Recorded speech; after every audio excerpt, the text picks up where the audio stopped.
Hey everybody, this is Anne. Welcome back to Painting Big, and we are gonna work today on our Valkyrie project, which is a 54 millimeter figure from Andrea Miniatures that I am painting Paladin, I am painting as Valkyrie, and we will be doing skin tones today.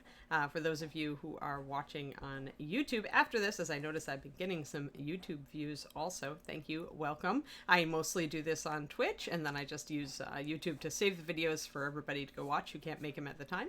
But yeah, if you're mostly a YouTuber, welcome. I also do twitch.tv/paintingbig, and I have a Patreon at patreon.com/paintingbig as well.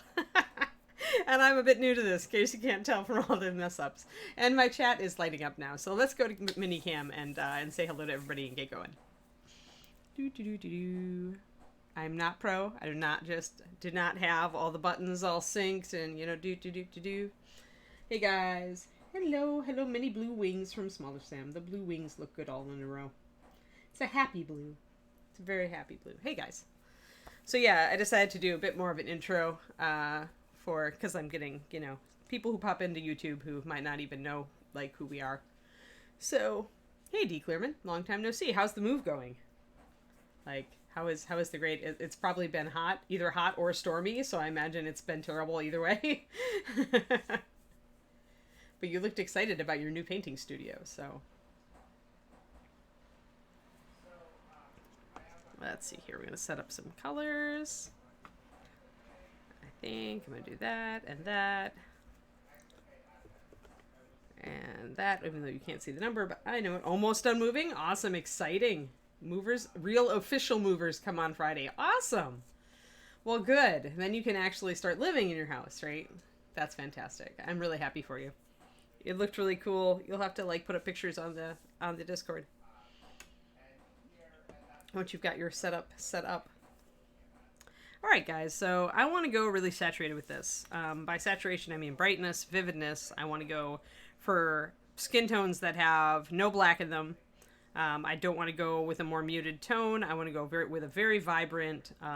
You see how orange the youthful flesh is that I'm thinking about using. I'm using like rosy and youthful. I think is going to be where I'm aiming to get as far as her base skin tone. So I'm gonna maybe a mix of these two. Going to use some rosy tones in here. For my shadows on this model, I kind of have to commit to that now because I want to have a very consistent. Oh yeah, TJ. You made it. Great. It is good. Yeah, so this is my personal private chill stream. Where I can work on not Reaper stuff. And usually I'm working on commissions because I have to get commissions done, but today I decided to work on Valkyrie because I was kind of in the mood to paint her skin. And I'm trying to make some progress on her, bit by bit. With a big project like this, you really want to just get a little progress in wherever you can. Just to keep it going. Just keep going. There's this saying in writing that you should check in with your writing every day if you really want to stay excited about it and stay, really engaged with it. And that can be true of painting as well. Maybe not every day, but I do have projects that I really like to kind of engage with, like once a week, once every few days, things like that, so that I don't lose interest in them or I don't get distracted by something else. So it takes a bit of commitment to see your way through a very large project like this. This is Andrea, which is normally they're a big historical company, but there's their logo, Andrea Miniatures. They're in Spain, and this is Zorabeth Morning Mist, which is a paladin actually, but I'm painting her as a Valkyrie. But she is part of their Warlord Saga line, which is their fantasy line. They started doing fantasy a while ago. It's actually quite an older model, but I don't see it a lot nowadays, and I've wanted to paint it since I bought it, so I decided to actually knuckle down and paint it. But yeah, she's cool. I'm converting her too, or I did convert her. I just need to finish up a couple of touches. She normally just holds the reins for her horse in their other hand, but I wanted to give her a shield because I had an extra 54 millimeter Viking shield. So I put the reins on. I just need to do a tiny bit of putty work there where the join is. And I'll need to attach the reins coming out over the top of her hand also. But she sockets in pretty well. Get that. But she holds her shield up like this, which is so much more dynamic and cool like she's actually defending from something coming from the back, you know, or from the side. And what this does is it gives us more visual interest on this side of the model, because otherwise she's very exciting on this side because that's the side she's looking toward. That's the side with the sword extended, all of that.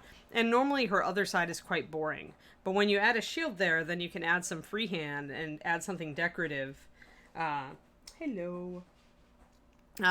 And that way I can keep this side of her from being boring.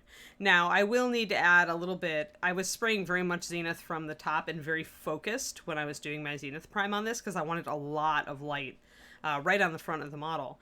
And I do need to get a little bit of zenith on here too, because I'm essentially imagining like divine light, like, you know, coming down from Valhalla. So that's what my idea is. And the horse also has very strong light falling on him. I was working on the horse because he's big, he's gigantic, but I realized that because he's gray, the zenith makes it hard to even see progress. So in order to get an idea really of how the horse really looks, I realized that I needed to do more work on the figure probably. So hello, everybody. Hello to all. So yeah, so that's what we're going to do. Now, you notice I am doing the technique that I've spoken to you. It's one of those days I need more caffeine. Talked to you about in the past, which I always mention that when I'm working with a larger model that's heavier, I tend to cradle it in bubble wrap as I paint it. And the reason is the bubble wrap is perfectly non-abrasive. It's never going to rub paint off. It lets you hold the figure gently without like clamping down on it, and the acids and oils that are in your fingers avoid getting on the model. You can still hold on to it gently. It's how I painted my giant Soldier 76 statue, is just I wrapped him in bubble wrap to hold him while I was painting certain parts of him so that I wouldn't actually rub off any of the paint that I'd already done. So it's the real soft bubble wrap. You can see it's not stiff bubble wrap at all. It's the really soft stuff. And I find that it is flexible enough to let me hold the model very nicely and give it a little cushion and support all of it while I paint. So that's what I tend to do. Some people mount it. David likes to mount stuff with a pin vise. But for some reason, I like to I've just gotten the habit of holding onto things when I paint them just from the start of my career. And so for me, it's less convenient to hold onto a block where something like this is mounted on. When it's a big model, it's much more convenient for me to actually just be able to hold the big model in my hand. So that's why we're doing it this way. Now, I wanted to say a word, since I was talking about skin tones without black in them. They're very vibrant skin tones. They're usually best used for women or young people, younger women or younger men. Youthful flesh can be used for either. Pale flesh is kind of an unhealthy flesh if you use it as a base. It's meant to be really pale and pallid. But you can also use it as a highlight for something like rosy skin. So you could go up to rosy skin highlight, and then you could go up to pale flesh in addition. I wanted to bring it in and mention it just to say this is something you could do. I won't be doing it on this one because I'm coming up so warm. I want a golden light coming down from Valhalla. I want to use a faintly yellow white light, much like sunlight, only very, very dramatic, like a spotlight. So instead of that, I'm using, and it's mostly kind of been rubbed off, but Golden Glow, which is a holiday set color from Reaper.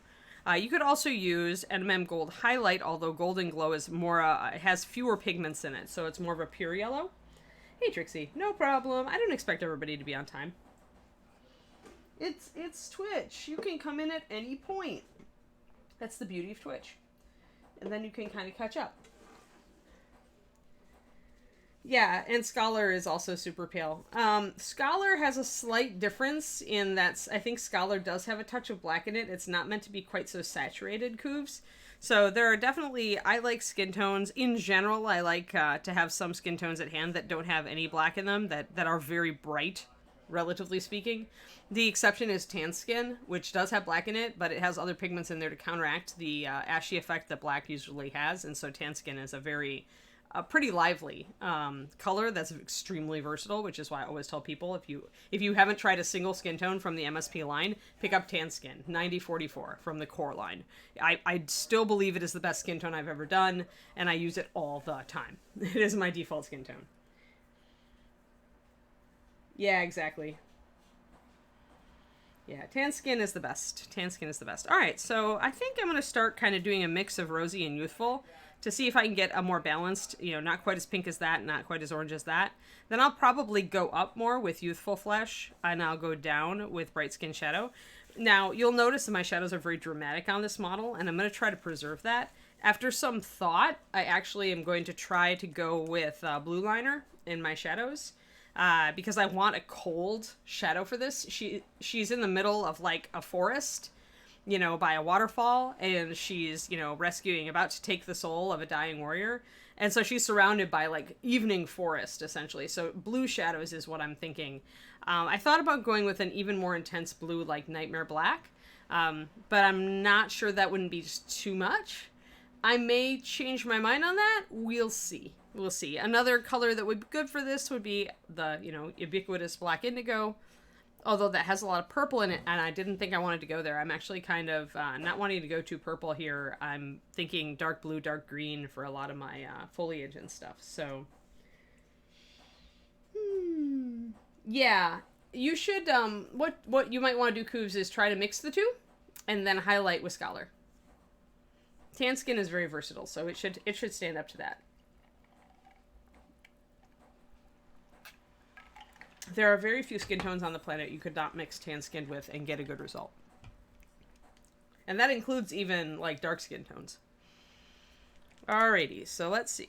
So I'm kind of interested in what my blue liner plus my bright skin shadow might make. It's gonna make a purpley color. It's also going to be grayed out because there's an awful lot of black in this blue liner. But I want to experiment with that at the same time that I'm mixing up and applying my base coat. So I'm going to put a 50-50 mix and see what I get. Now, Bright Skin Shadow is not the most opaque of paints, and it doesn't have a lot of white in it, so I don't expect it to hit this blue liner really hard. Yeah, it's not. So mostly I'm getting kind of a lighter version of blue liner with a bit of a purpley in it. Now, it also has yellow in it, so it's muting it out a bit. I'll have to watch that as I go forward. I'm going to try to kind of make another shadow. This time I'm going to put, I'll show you guys my palette in a second, like 5 drops of Bright Skin Shadow. And I'm just going to take a brush full of this. This is my 50-50 blue liner and Bright Skin Shadow. And I'm just going to put it in there and see where we go. So that's giving us a very desaturated, cool, almost violet purple. It's very interesting. It's a complex color. It's actually not bad. I think I could work with this. So, but what I probably will do is, again, do another one. Because you can make any colors shade and highlight each other as long as you do the transitions. So what I've got here then is transition shadows. It's a very weird set of transition shadows where we've got kind of a pinkish, we've got that kind of grayed out lilac color, and then we've got more of a much more blue liner shadow. So I'm essentially creating a triad here of shadows. Because I know that my skin is going to be much brighter. Let's see here. Let us go with our base skin tone. Let's see here, we're going to put it over 1. I'm going to do 4 drops of the rosy skin and 4 drops of the youthful and see where I go.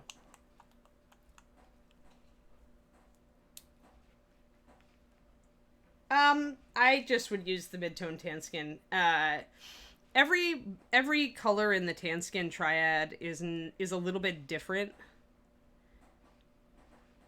And so for me, I always go darker. Like, even when I'm doing a really fair person, like her previous paint job, which I used for my on my Patreon for the painting smooth skin tones, even with that, you want depth in your shadows. You've got to have depth in your shadows somewhere. So yes. Yeah, cool, Rex. Yeah, your elemental is looking pretty cool, actually. Actually, he's looking pretty hot. I'm sorry. We can't call him cool. He's a magma elemental. No matter how cool he is, he can only be hot. At least he's not lukewarm. That would be very disappointing for a magma elemental. Plus, he would be mostly black and brown at that point. Yes, I'm terrible today. All right, so we've got, that's a nice healthy skin tone. That's really peachy. That's what I was kind of looking for, is something like that. I want to have all of my skin tones kind of set.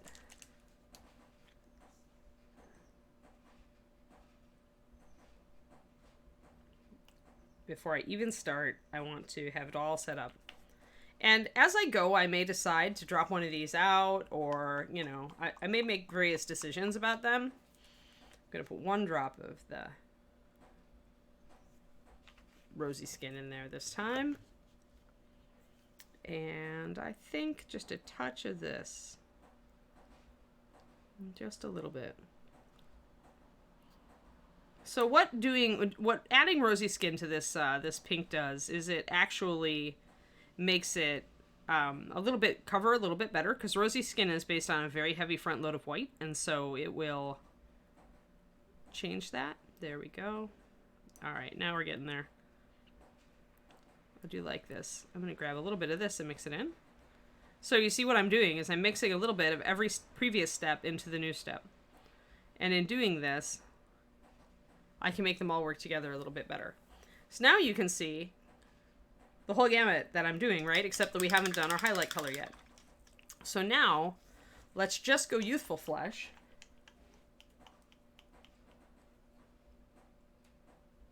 Failure to perform as a master, yeah. Well, I guess he could throw himself at people if he was a cool magma elemental. Hey, Shadokami, thanks for the follow. And Zombie George is with us today. Yeah, Zombie George got out of bed. That's fantastic. Awesome. Yeah, so now we're going with a very orangey skin tone, because remember, I want a yellow-white highlight, right? So what I'm going to do is I'm going to use one drop of the Golden Glow, which already has a lot of white in it, I'll tell you that. Yeah, we'll experiment and see. One drop of Golden Glow to make it even more yellow. And actually, I'm going to put in a drop of white, and then I'm going to see how much lighter or darker it is. It needs to be significantly lighter or darker. Yeah, welcome, Shoto. Thanks for the follow. For sure. But yeah, this is a more cartoony skin tone. Like, okay, it would be, except for these ashen colors that get into the shadows, right? If I really wanted a cartoony skin tone, I would be going with like a saturated purple or something for the shadow. I'd be going much more kind of poppy, right? But instead I do want her to fade out toward blue. So again, we'll see. Maybe I won't like this gray once I put it down, this lilac color.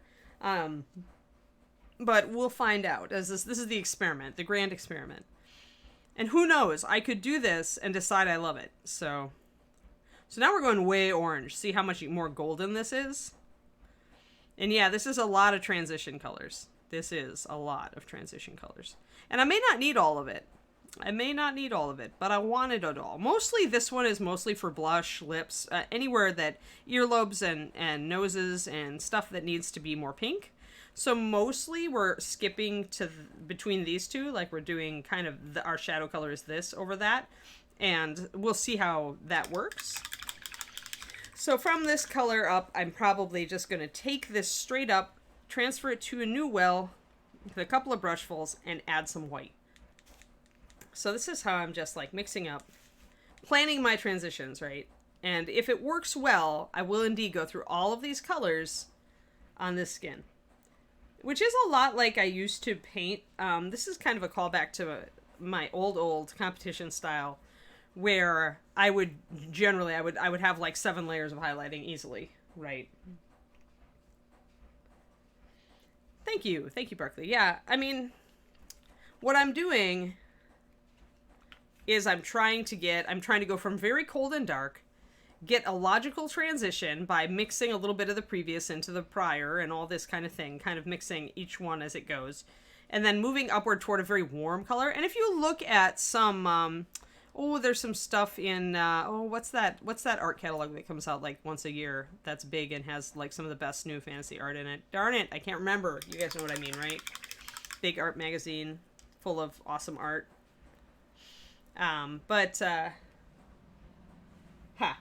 This is like not real planning though, Bill. Like this is like, I mean, I had roughly an idea in my head, but I didn't know what my blue liner was actually going to make when I mixed it into these colors. So planning is probably a strong term.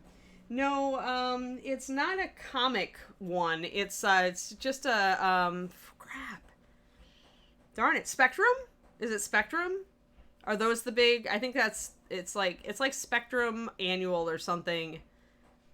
But it's like some of the best art. Any artist can submit art to it, and then they jury it and essentially put out the best of the best. And miniatures have made it in to Spectrum. So, oh yeah, this is my starting mix, Shoto. Actually, if they are drying Lord Zyphirius, then you must make deeper puddles or more water. Because, like, this morning, I still have this morning's paint from my Reaper stream, and, like, an hour after stream, it was still wet, and all I had to do was add 1 drop of water to each one to get it to the consistency I wanted, and just put saran wrap over it. So, I would like to, like, be there looking at your paint. I mean, how many drops of paint are you using, Lord Zyphirius, and how much water are you putting in them? Remember, my base mix is, like, a 3-to-1, so that's a lot of water. Spectrum, fantastic art. Yeah, I think so, Aisel. I can't click on it right now, but I think Spectrum is the right.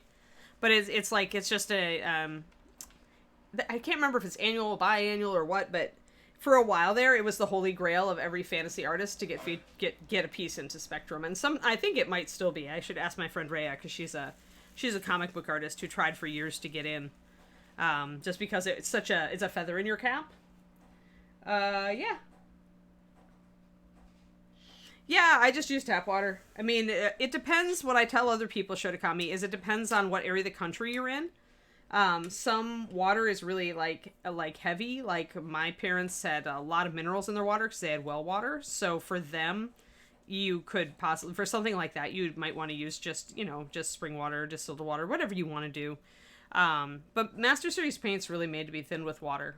I mean, you could use a medium. It'll just change the body and how it acts. It definitely has an effect on it. All right, so what we're gonna do, we've got base coat. Hello, KSBB. Hello and welcome. Thanks for the follow. I'm glad my alerts are working today. If you could chew your tap water, yeah, you just gotta do regular stuff. Let's get zoned in, guys. Zone. Let's see here. Oh, do we want to get really zoned? Yeah, let's get really zoned. Let's see if I can get... There we are. There's my speckly zenith highlighting, or priming. Hey, Liquid Nebula, how's it going?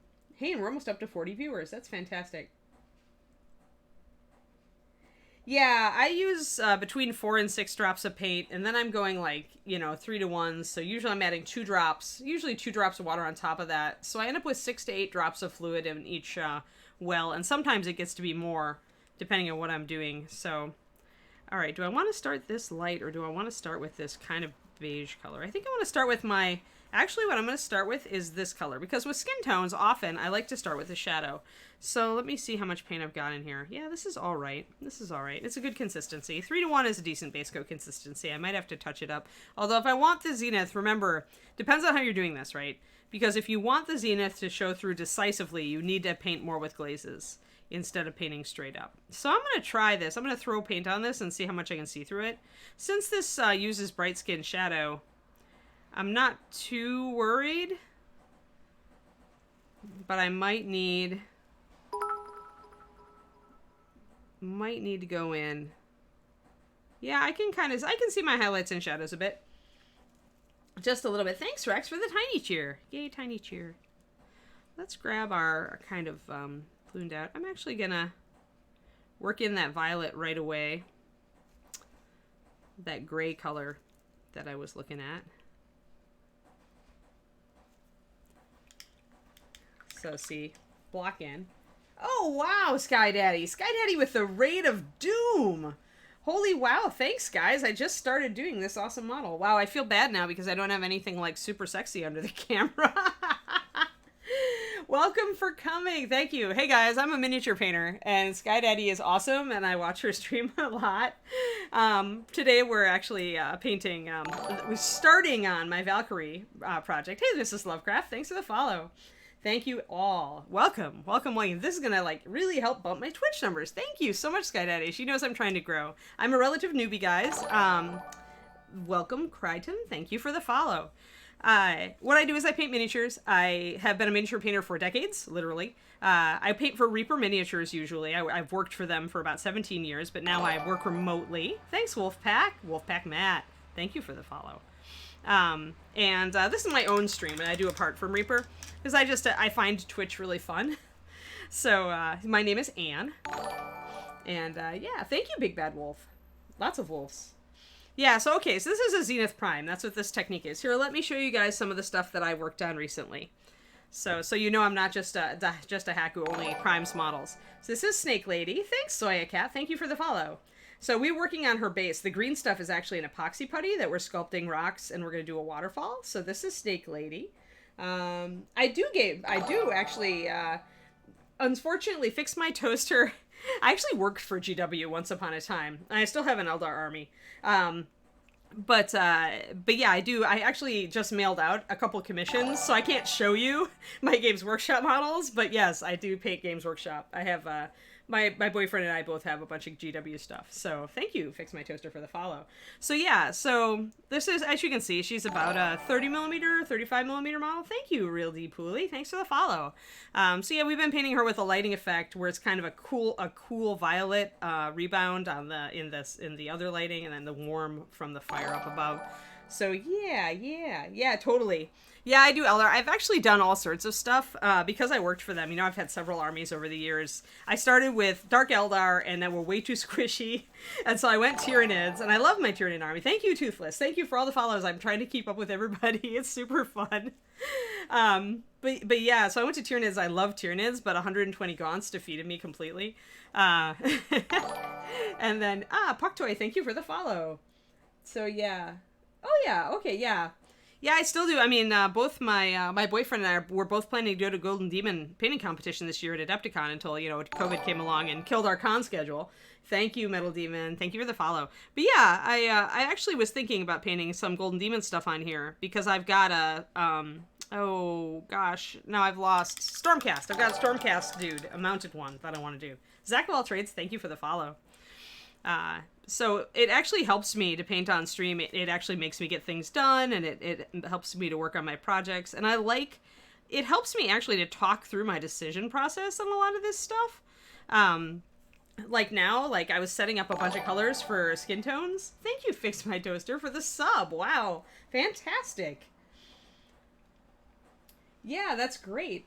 Well, now I have even bigger motivation. We've also got Beastgrave, and I've got some of the models from that, and I'd love to get some paint on some of those. So, Shadow Raven, yes, yeah. I'm trying to go really cool with the shadows. So the idea here, guys, here, let me show you the whole model. Let me zoom out a tiny tad here. I love my document camera because it lets me zoom in so close. But sometimes you need to put a girl on a horse. So this is the whole thing.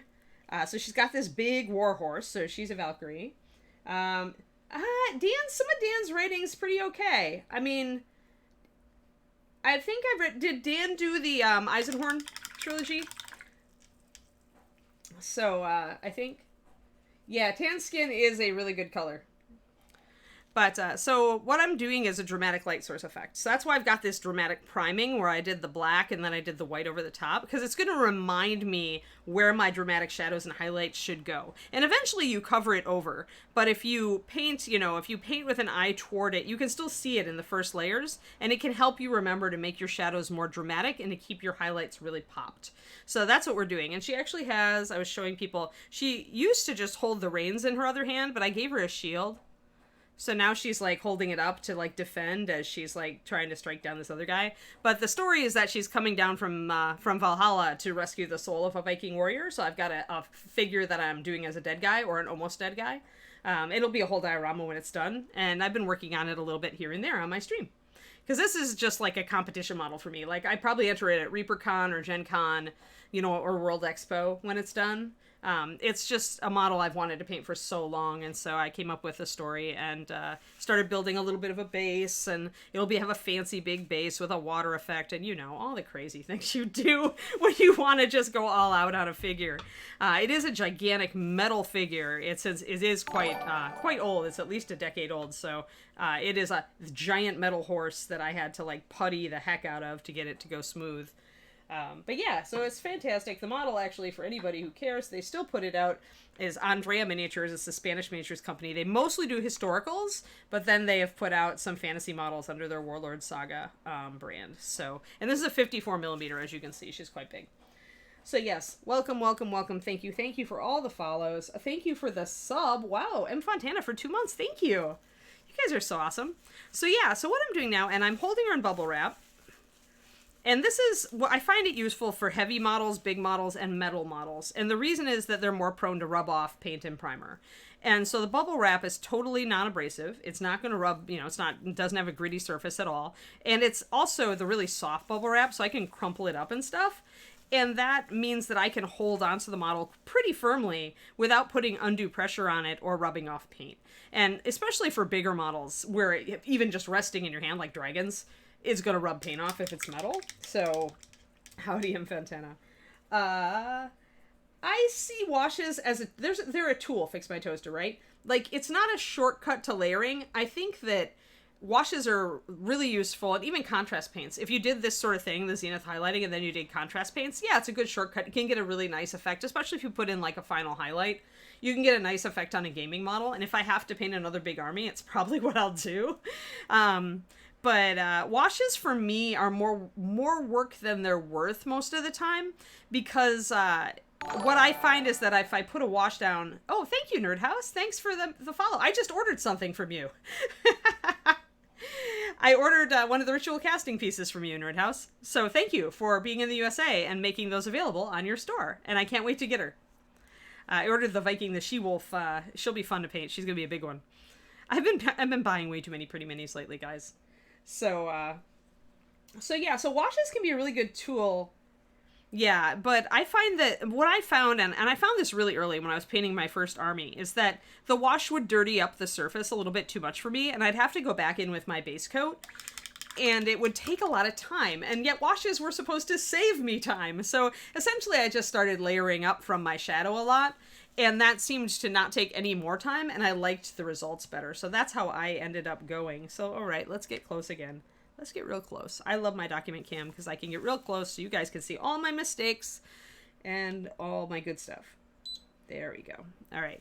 So blocking that in, and I'm using thin paint. I'm using a well palette. I don't use a wet palette like a lot of people do, and that's because I like to control my paint consistency. But right now we're just blocking stuff in. I'm going to throw a little extra water, though, into my dark tones. My paint consistency probably is around between a 2-to-1 to 3-to-1 paint to water at this point, because I've been loading a little more water into my paint.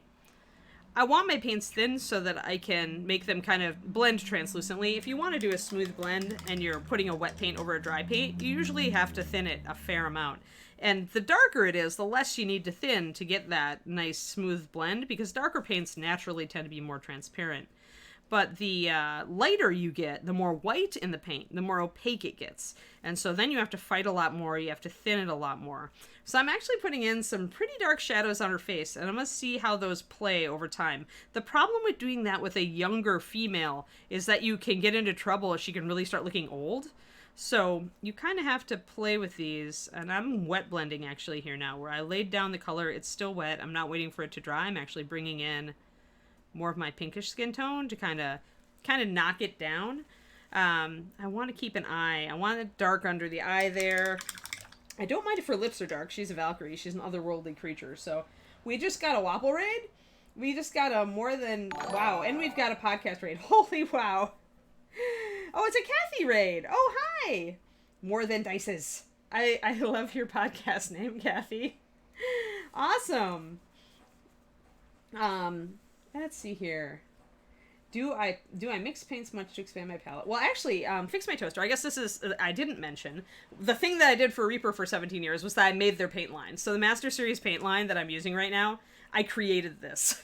All 500 plus colors. So, okay, to answer your question now, with that background, I do tend to have a set of certain colors that I go to a lot, because I know how they act, I know the pigments that are in them, and so I tend to mix a lot from those. But every once in a while, I'll toss in something a little bit different, like this Youthful Flesh I actually haven't used before, but I've decided to use it as a core part of her skin tones. So yeah, I'm a professional miniature painter and teacher who also created her own paint line for Reaper Miniatures. Actually, several paint lines. Hey, Real Brush Guy, thanks for the follow. So yeah, I've got all that. So I actually understand some of the paint chemistry, as well as paint and color chemistry, as well as just being a miniature painter. So you'll often hear me talk about that when I talk about things like that white makes everything more opaque and you have to thin it more. When I talk about how if a paint has no black in it, you know, if it does have black, how it acts, you know, I'll talk about all that sort of thing on my stream, both on this one and the one I do for Reaper Miniatures. So Reaper Miniatures, my stream is much earlier in the day. It's 11:30 a.m. Central till 1 p.m. Central, and that's over on twitch.tv/Reaper Miniatures. And I do usually, on those, I do Reaper figures. So like Snake Lady was totally painted on the Reaper stream. So yeah, I do different stuff between my two streams. This is I often work on commissions here, but I also just like to work on fun stuff. I was in a fun stuff mood today. So now I'm going to take a little bit of my lighter color here. I think I probably need to thin this way down though, because it's really much a lighter color. You can see kind of it's my orangey skin tone. I got it by mixing two other skin tones that I like.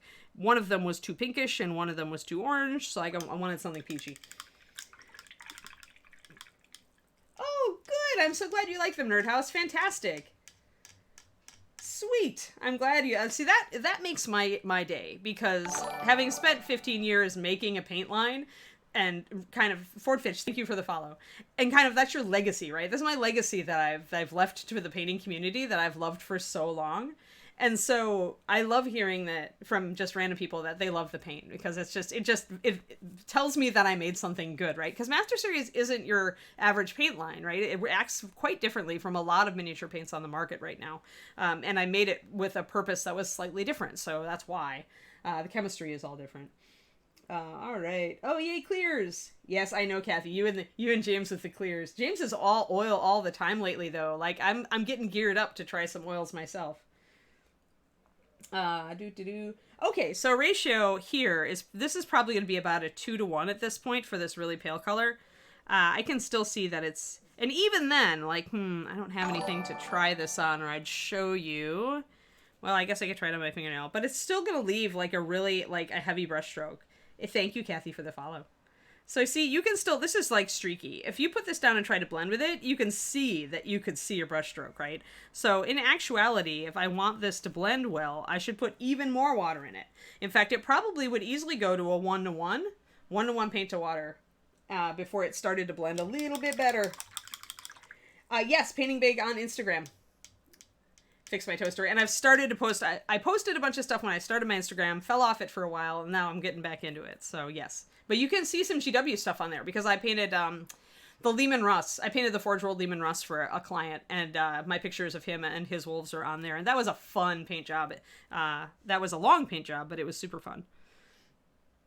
Let's see. I actually need to put up the Commissar and the Gene Stealer cult guy that I just finished on my Instagram. Thank you. You have reminded me of this, Funny Toaster. In fact, I shall grab my sticky note of to-dos for the day, and I will add that Instagram host. Yes, exactly. I feel like a dog with a stick in its mouth. Instagram. Sometimes you need sticky notes to get through your day, and I am a sticky post person. Post. GW. There, that'll remind me to put up my new GW stuff, because I really should put up stuff this week. So thank you. Oh yes, I have so wanted, I mean, I think that Ed would have been very silly not to bring the Phthalo colors back. They were so popular. Oh yeah, I wish he was played in 40k too. It's such a wonderful model, Cougs. Thank you, Shoto, for your vote on the Russ. Yeah, it's a really nice... Actually, I've got Alfarius, the Alpha Legion guy, too, from Forge World, and I'd love to get Vulcan, because I adore salamanders, and I used to paint a ton of them. So, yeah. Yeah, the Commissar's cool. Oh, cool, Loam, thanks. I'm glad they're your primary paints. You don't have to... I just like to hear that you like them. You don't have to gush.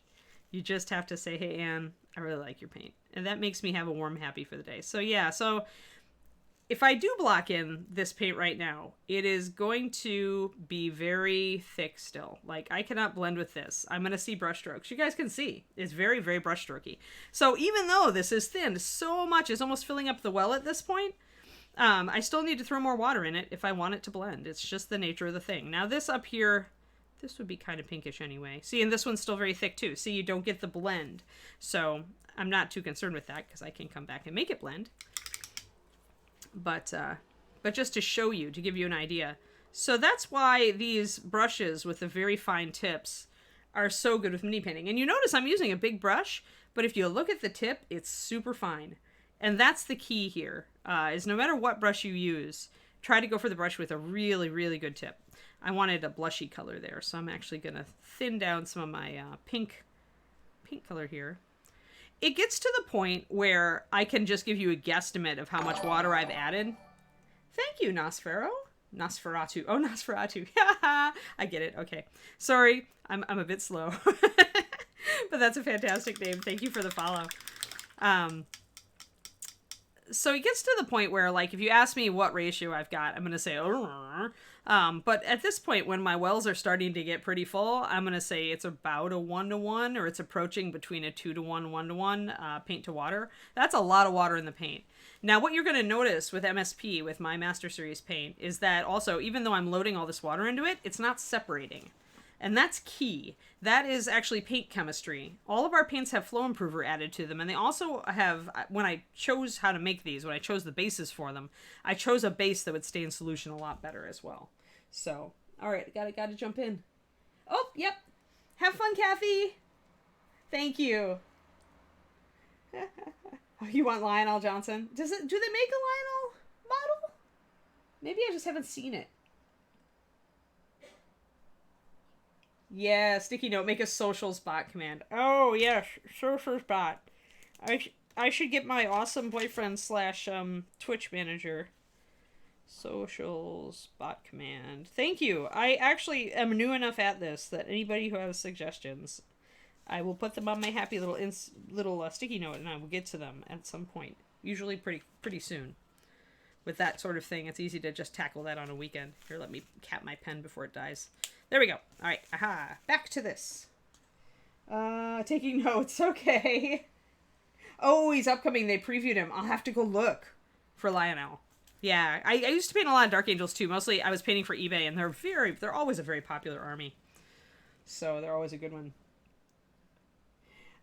Fix my toaster. Yeah, I had mixed experiences. I mean, I was kind of there during the era where they flat out said they usually didn't hire females because they just didn't think that they worked very well with the guys, which is just blatantly sexist now. Like, now you'd get sued for saying something like that. But in those days, the company culture was just not very female friendly. I worked for HQ out in Glen Burnie when it was out there. And then I worked for a store when I moved back to Wisconsin briefly before I came down to work for Reaper. I worked for a store in the Glen Burnie, Illinois area, and it was definitely mixed. And things would happen like that. Even though I had just as much Games Workshop and painting experience, my pay would be $2 less than the guys they were hiring per hour, stuff like that.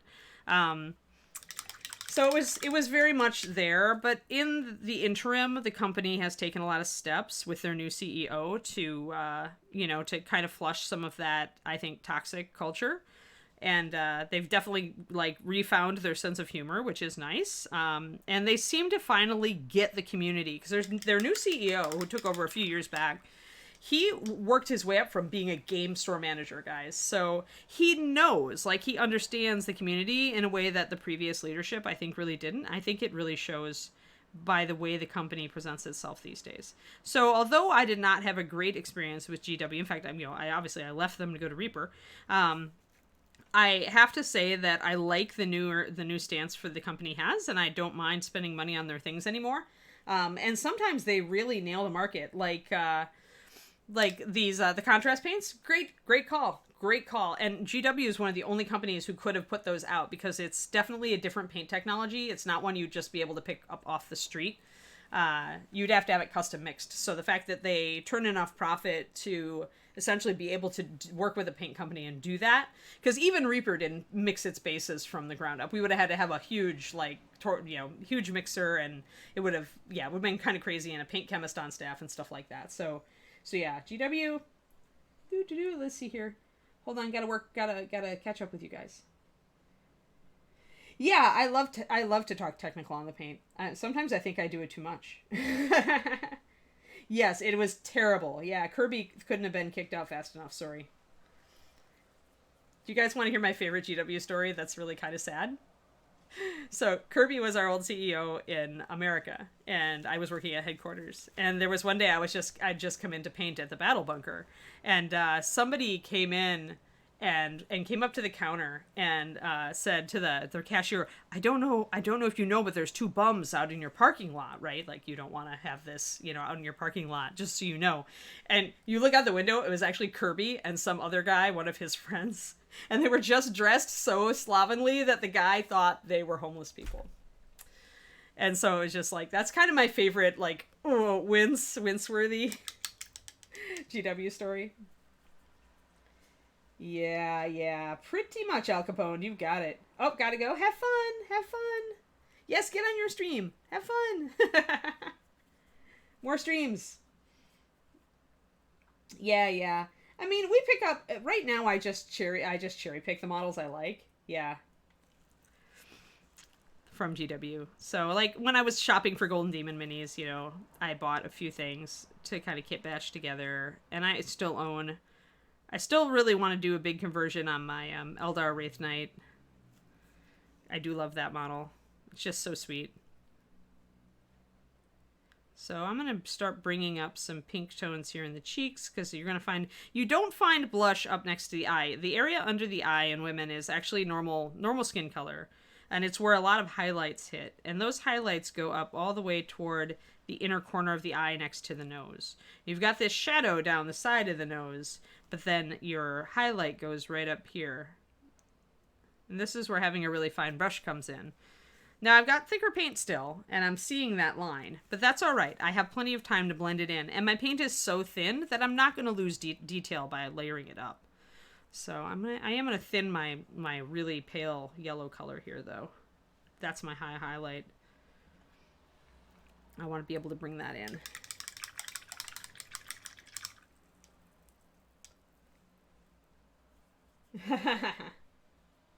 You have a similar story from your time at GW. Oh no, fix my toaster. Did everybody over there have a drinking problem too? Because everybody in the UK, everybody in the USA office had a drinking problem. It was like that was the culture. It was kind of weird.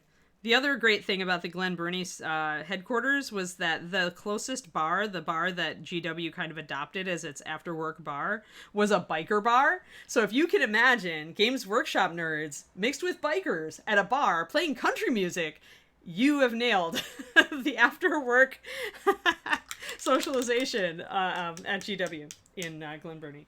So it was pretty awesome, actually. I went a couple times because I like to play pool.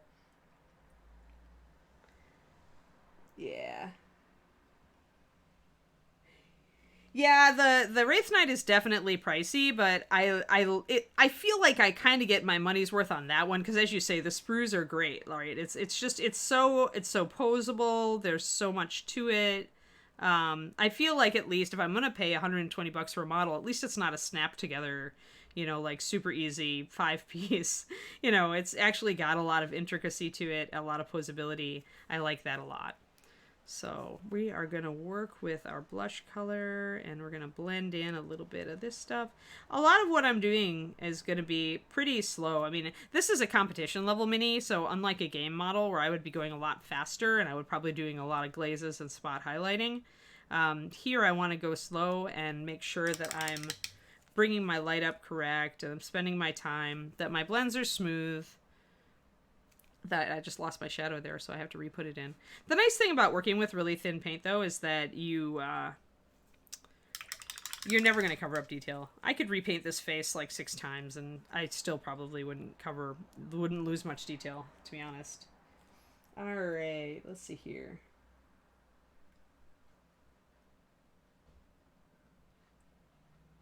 Oh, yeah. Yeah, I wondered about that, actually, the COVID, and I had read that Irish bars were still closed. I'm out in California. I moved out to be with my guy in April of this year, in the middle of COVID, ramping up. So I don't work directly. I work remotely for Reaper now instead of directly. But California, of course, everything indoors is closed. So we do have outdoor dining, which is nice. I like outdoor dining, so for me it's cool, and it helps us keep our restaurants going. Though it's not ideal, I'm sure, for them. But all right, gonna highlight kind of the jaw a little bit when. And this is maybe a controversial highlight. Some people don't agree on it, but I find that the mandible does flare out a little bit at the bottom of the jaw, even with women. So I do like to do a slight highlight down there. I won't bring it up as high as other areas, but I do like to bring it out. And it also helps to really sculpt her jawline when I get down to the neck here. So, speaking of the neck, let's see that. She's got kind of a collar necklace on, torque of some sort probably. So I'm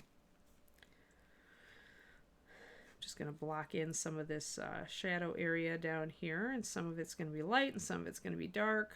And this first coat I'll be able to see. Since I'm working with really thin paint, often what I'll recommend people do with base coats is start up and then work down over the whole area. Don't stop in the middle. But here, at least the neck makes kind of the collarbones make a natural stopping point. And so I don't feel so bad about starting up painting again when I've already done, part of a layer here. In some models, if you're using thicker paint, that can get you into trouble. And you really do want to start kind of at the top and just work down in one nice smooth coat. And then, then go in with a second coat to continue to smooth things.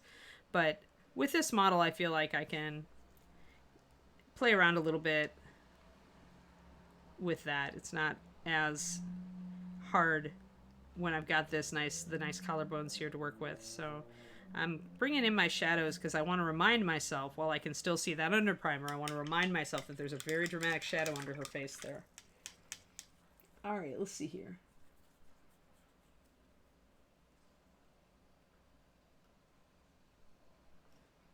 Yeah, sky's clear. It's definitely difficult to make your hobby into a job. I mean, this is my third go at it.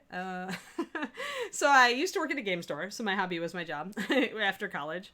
And then I worked for Games Workshop, so my hobby was my job. And I worked for Reaper, so my hobby was my job. But in between moving out to Games Workshop, I was doing a lot of freelancing while I worked for GW part-time. When I was at HQ, and otherwise I tried to support myself through freelance miniature painting, and I did it, but I kind of crashed on it. Like I just didn't do it well, right? I didn't know enough about managing the business, and when I came out here to move in with David, my guy, I decided to try it again, to try freelancing a second time. And the big difference makers nowadays as a freelance miniature painter are Patreon and Twitch. For the most part, and the social media, the whole thing, like being able to spread your work. There's so many more companies nowadays as well, so that like if you do a really good version of one of their sculpts, like they're often very happy to advertise it, which gets you more eyes. I mean, all of this stuff is stuff that didn't exist so much. There were very few miniatures companies out there that would do that, like when I was starting my previous run as a freelancer. So now, like, Patreon is a huge game changer, because then you're getting paid every month. Like, my Patreon is my primary source of income, and slowly growing it. I'm really happy with how it's growing lately. And then Twitch is new for me. I started Twitch back in the middle of August, and or I don't know, August, July, late July. I'm losing track of months, everybody. I'm so sorry. Yes, okay, late July. And I've been really surprised and gratified at how Twitch has helped me. Like, I was not expecting Twitch to do much for me, and you guys have been just so amazing and generous. I've just been blown away by the Twitch crowd. Like, I already enjoyed streaming to Twitch, and now I enjoy streaming to Twitch, and I can justify it. And so that helps a lot. And then I do commissions for people and for companies. Not many of them right now. I'm kind of full up till December. But yeah, commissions are helping too, and all the rest of it. It's work, right? It's work. Yeah. Yes. Let's see here. But yeah, I think turning your hobby into a job, what you need to do is concentrate on how much you just love doing what you're doing. Like when you do seek to turn your hobby into a job, you need to be very specific about what it is that you love about it, right? And don't lose that. For me, a large part of my love has always been teaching people, encouraging them, showing them that they can paint as well as they want to, right? And enabling them to do so, trying to really up my game as an instructor so that they can understand better what they can do to get to their goals. So this was a natural niche for me.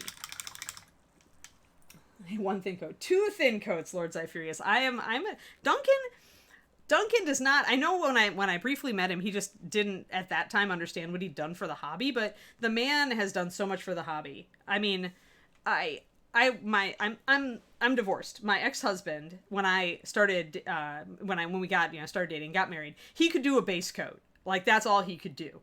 By the time we got divorced, he had been watching Duncan, and his armies look fantastic. So I will never ever diss Duncan at all. Like he has done so much for gamers to enable them to understand that painting, they can reach their goals, right? And I love that. I absolutely love it. Do I recommend any 28 millimeter alternatives to GW? It's, the problem is their worlds are so specific, Fix My Toaster, right? So you can't just use an elf anymore.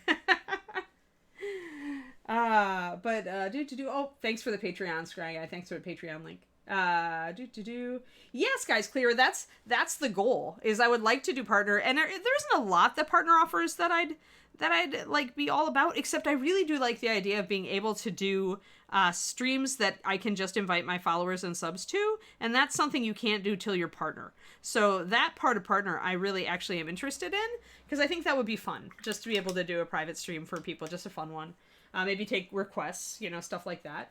As far as like miniatures that are as good as Games Workshop these days, honestly, Reaper puts out a lot of awesome fantasy figures if you're looking for something for role-playing games, but not a lot like with the GW. We don't do a lot of sci-fi. Dark Sword Miniatures also does fantastic fantasy miniatures in 28 millimeter scale. If you like sci-fi, Infinity is a game that a lot of my friends play. It's a lot more like rules intensive than Games Workshop. I think it's a bit more titchy, but the models are gorgeous. Let's see here. Yeah. You bet.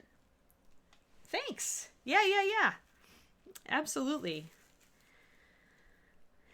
Yeah, I'm glad we hooked up, Fix My Toaster. I'm glad you found me. You seem cool, and we can talk about Games Workshop.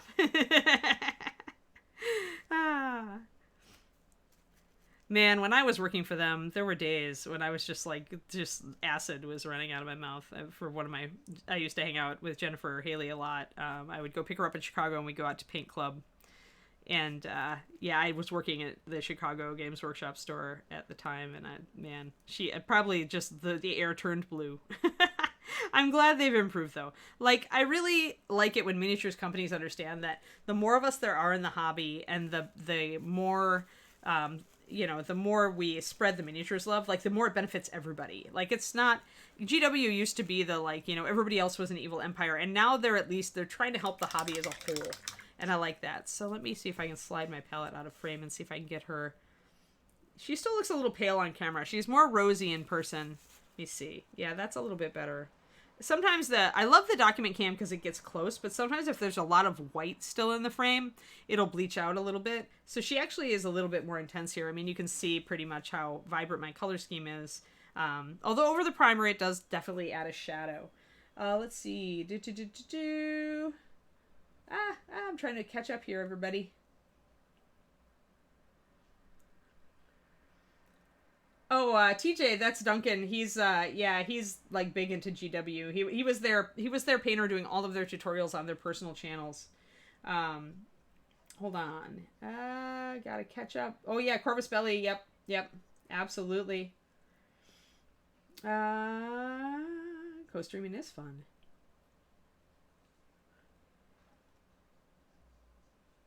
Yeah, exactly. GW is really, Duncan has quite the following. Well, I mean, and he did put a lot of work into it, and then he decided he could do better without GW, so there you go. Let's see here. I'm just trying to catch up on everybody. Yeah, Infinity just has lovely... It has lovely crunch, and its models are gorgeous. Yeah, Duncan Rhodes, sorry. I forgot Duncan's last name. Oh, yeah, green stuff shortage. I heard about that. Yeah, leaf stamps are really cool. All right, yeah. Yeah, all those, and the green stuff rollers, they always sounded fun to me too. I ended up learning to sculpt, learning to work with green stuff a bit myself, so I tend to just sculpt what I want. But I totally appreciate the convenience of having that roller. And also just, you could use it as just a starting point, right? So if you decide you want a forest floor, you could at least start with that, and you can always put more stuff on top of it, or cut off parts and redo it so it's a little different for every model. And that's the nice thing. Gives you a jumping off point if you just don't know where you want to start. So we're starting to bring in that. Now I'm going to go in. I'm actually going to get my liner out. I want to line around this collar, the necklace around her neck, because it's kind of fading in at this point. I want a firm break. Do I want to use... The question is, do I want to use blue liner? Because I'm using blue liner for shadows. The answer is probably yes. So I will use blue liner instead of a more naturalistic shadow. Where is my blue liner? It's hiding. I have hidden it. There it is. So I like to line. I've already got a natural, very dark shadow here at the hairline, which normally if I was just priming in white or light gray, I'd have to paint that in. But thanks to the black and white primer job, it has outlined a lot of stuff for me. So let's mix up some blue liner. Liner paints are part of the Reaper Master Series core line. They're made to be a little more fluid out of the bottle, and also a little bit more transparent. So what you can do with them is you make great washes with them. And you can also use them as a liner or as a glaze. You can use them as a regular paint if you leave them thick. But if you want essentially a very cartoony dark line, then you can leave it closer to full strength. But if you want a more naturalistic one, like when I was painting a lot of Vikings and other like historical models, I would thin down my liner until it was more just a glorified shader, and just do, you know, the line that was a lot more natural looking. So essentially the bolder your dark line that you use to outline details, the more cartoony your figure's going to look. And so you got to kind of make a decision at some point as to what style you're kind of looking for. Because if you try to do something that looks really naturalistic, but it has all these huge dark black lines over it, or just really dark lines, it can counter what you're trying to do. So I'm just going to line on both sides of this bracelet. And I don't so much mind if I get a little bit off course. I can always correct it. I've got all my skin colors open. Mostly I want to just bring out that detail so I don't forget to paint it gold at some point. Yeah, okay, that's good. Pretty good. I've got that nice dark shadow there. Going to carry it all the way back into the collar here, because I want a nice dark... I've got a nice dark shadow here with the black, so obviously it needs to have a shadow. All right, there. And I did go a little bit over my skin down below, so I'm going to touch that up real quick. It happens. Usually when I line, what I do, guys, is I do the face, and then like I'll line, and then I'll start working on like the next layer, the hair, for example, in this case. This time I got a little bit carried away with my skin, and I forgot to line before I came down to the bottom of the neck here. So that means doing a touch-up. But when you're dealing with pale skin tones, they usually cover so well that covering up a little bit of this dark line is not bad at all. See, I've just done it. So I started, my latest army is Eldar, as far as collecting. My first Warhammer army was Wood Elves, and I still have a bunch of Sylvaneth, because I love this style. I love the design of that army. I was, for the most time, I was kind of a weird one, because my game store that I worked for in Wisconsin was the guys were more into Warhammer at first than they were 40K. Which was kind of a rarity. So I ended up getting really big into the old Warhammer. Then I kind of got out of it because all my friends in Texas played 40K and they didn't play fantasy. And then, of course, Age of Sigmar came along and people were kind of like taking a grain of salt about it and kind of waiting to see how it worked out. So I never really collected a game of an Age of Sigmar model, except that I bought the Sylvaneth models just because I liked the style. Like I have the Tree Man, I have the queen, and I really love those models and want to paint them at some point. But yeah, the Eldar are the only thing I've got left for 40k. I had Space Wolves once upon a time until Fat Bloke came out and said that you couldn't have female Space Wolves, whereupon I, looked at my female Space Wolf leader of my army and went, well, screw you, and got rid of my Space Wolves. I haven't ever done Sisters of Battle. I was always kind of insulted by the 3 toughness. I'm like, if you're going to give us female Space Marines, give us female Space Marines. Don't say that we're less tough than your guys. I'm sorry, but every woman I know who has a boyfriend knows that when that boyfriend gets sick, like, they can't do anything. So we're expected to woman up. So I don't know if I agree with that 3 toughness Games Workshop. Sorry. But yeah, Sisters of Battle, I like the design. Just did a good job of their initial design. It hasn't really... I think it's aged pretty well, those concepts. They're neat. But right now it's just the Eldar. And that's really almost more than I need, because now that I'm not in Texas anymore, I've lost my 40k group. And I don't have one. And we don't have a big game store, like, relatively close to us. We had one in Mountain View Game Castle, but then they closed down when COVID started, shortly after COVID started.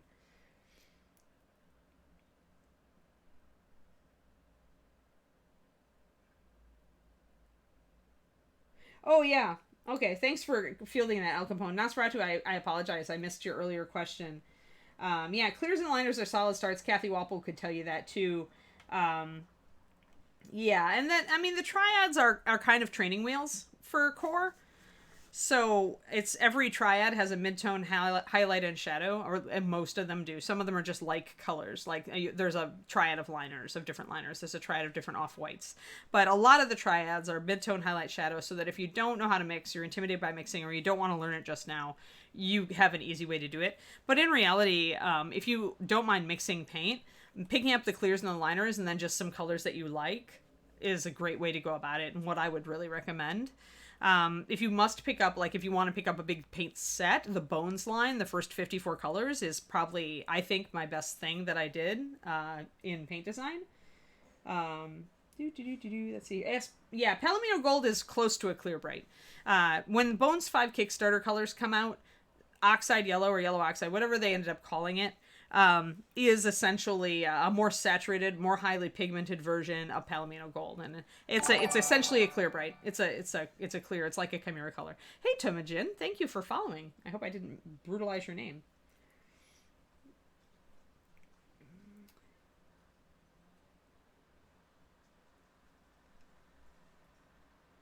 Yeah, I mean, Duncan is a solid painter. Fangwad. Fangwad? I think you're Fangwad. Sometimes I have to go, what is the name? But I mean, I just saw so many guys who never thought they could paint, who just would like spray a colored primer on and block in 2 colors, and that was all they ever believed they could do. And I saw so many guys after Duncan came on the scene actually pick up the brush and start turning out work that they really were proud of and loved and got them excited, right, about painting. And that's what I'm into, is I'm getting people excited about painting in the hobby. So that's when my opinion of Duncan really, I mean, that's when I formed my opinion of Duncan. And I think that I'm glad he's still out there. I'm glad he's doing his own thing now. I'm glad that he still can be an inspiration to people like who really maybe don't think that they're creative or don't think that they can paint, but he makes it simple. He breaks it down. It's a no fear approach. And that's what you got to do. You got to break that resistance that people have when they believe that they can't do it. Show them they can do it. And then they try it and it works. And it's fantastic. Hello, Hootie Hoot. We are good. Yeah, exactly. See, Nosferatu, that's exactly it. That's why I praise Duncan. Yeah. And sometimes with significant others, like, you are the last person who needs to teach them. Like, and it depends on your relationship, right? But, I mean, a lot of the time when my ex tried to teach me something, he would just lose patience. And so learning from, like, somebody else, and, if I tried to teach him something, he wouldn't have patience with my style either. So having somebody outside of your own relationship who makes this accessible is, I think, is really valuable and a good thing. So sometimes you just, now I'm dating my new boyfriend is a top level miniature painter who's probably better than me. So I don't have that problem anymore. Yes. Oh, that was the next one. I almost missed that question. Yes. Yes, David is a very, very, very good painter. David's a Crystal Brush winner. He's not a Golden Demon winner yet, but he will be. It's just he didn't have any Golden Demons when he was getting really good at painting. So David and I are, I think, on the same level of master level miniatures painter. He has a very different style than me. He's much more of what I call a European style, which means that lighting is really important in his work. This is the Valkyrie project. Hooty hoot. Zorbeth. We're working on her. Except I'm painting her different. But yeah, I finally got the priming on her. I finally got all the conversion work done. So now I can actually put some work into her skin. And so far I'm liking this color. I might need to pop up the saturation a bit at the end. But yeah, if you want to take a look at my boyfriend's work, it's lightminiatures.com. L-I-G-H-T miniatures.com. And his stuff is fantastic, so it's worth going. He also has a fantastic article on OSL on that site, so if you're looking for an article that explains other source lighting or how to create glowing effects on miniatures, he has the top rated one on the internet, so he's my guy. I'm so proud of him. Yeah, right, like training your teen to drive a car, right? It's just that you're so close in your relationship that you just aren't the best people to teach each other, right? Anything. Yeah, exactly. I painted a few things when I was working at the game store, at the GW store. I painted some of the Lord of the Rings stuff for the store. I painted I love Lord of the Rings. It's one of my favorite, like, movie events ever. So yeah, I painted Boromir. I painted Legolas. I painted a few of the ones from the Heroes set. Lord Zyphria's punning again. It is getting warm in this room. I might need... What time is it? We've got 20 minutes. I'm going to turn on the AC. And I should close the window. It is actually nice out here in California today. And for once, we're not buried in smoke. So this is actually refreshing. Alrighty. Well, let's get some paint down here now. I started dark up here, but I think I'm actually going to go brighter through here. Because I want that really saturated look, and I can always throw in shadows. And all of this area you saw how it was all covered in the white primer, so it's going to be a very light area in general. It's really, I want a lot of light on this model. I want a very strong directional light source. So I'm just going to put a real quick, thin coat on this area. I can stop there pretty much because it's separated a bit by the armor. If you're gonna not take a base coat around the entire model, stop on the side. If you get a little bit of overlap there, a little bit of ugly, you can usually dress it up and nobody's really looking at the extreme side of the model. So if your base coat is a little bit wonky there, it's usually fixable. Alrighty, so you can see that my paint is thin enough that I can still see the primer through it. Now, I've talked about this in a couple other videos, but if you wanted to preserve this zenith lighting, what you would do is you would take some really thin white and you'd re-accentuate all of your highlights here. I haven't been doing that so far, but I may get to that point. When I typically do that is if I'm doing texture, and skin tones are so smooth that I really don't know that I want that effect. But I can take advantage of being able to see where all my shadows go and paint some of my darker paint into those areas so that I know what I'm doing. This is all in shadow technically. I probably want to grab some of my darker gray, keep this all in shadow. So her light's really coming down like that. I want to pick up some lighter color.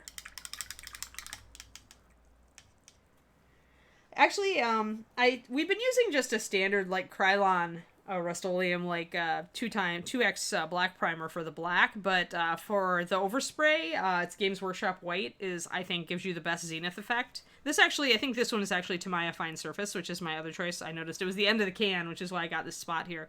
But I like Games Workshop White, and for light gray primers, I like the Tamiya, Tamiya, T-A-M-I-Y-A, Fine Surface.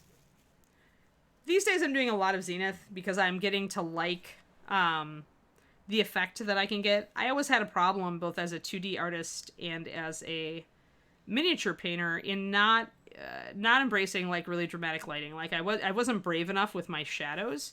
And so what zenith highlighting does for me is it reminds me to go higher drama.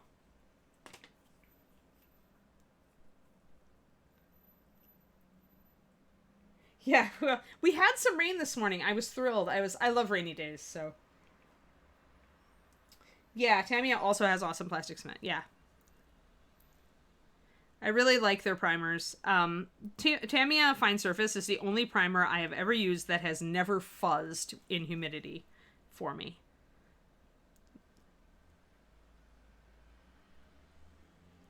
I'm going to bring in some light, bring in some more light here. And again, I'm blocking. I'm not so much worried about blending right now. She does not have abs. I think I want a little bit this to come down there. I'm gonna need to feather that in there. So when I'm working with paint this thin, it's very easy to blend after the fact. Really right now I'm just gonna start building up some layers of highlights. I do think I am gonna, that's really strong. Woof! Need more water in that paint. Brush strokes galore.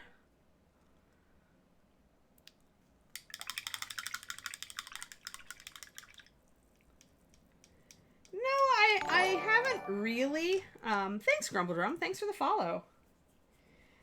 I find, like, some of their specialty stuff. I actually like the, I just used, for the first time, actually, on the Commissar model that I did for a commission, because he asked specifically for me to use it, the Valhalla Blizzard basing stuff. I'd used the mud before and liked it. And I've got to say, I really like that snow. Like, I would use again, surprising me. Because I'm always a little skeptical with basing materials, because it's like often it's just packaged grit mixed with glue or sand or whatever, right? And you can really tell. But that stuff's really good. All right, I am getting a little bit chunky here, so I'm going to actually wet blend real quick. Wet blend that in. When you are finding that you are having issues and getting too globby, while your paint is still wet, throw another color into it. In this case, I brought my shadow back in to dim that down, because I need to work on that a lot.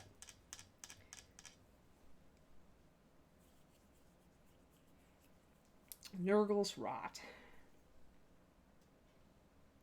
Just somewhat expensive for what you get. Yeah, the snow was expensive too, so the first thing I did was add water to it.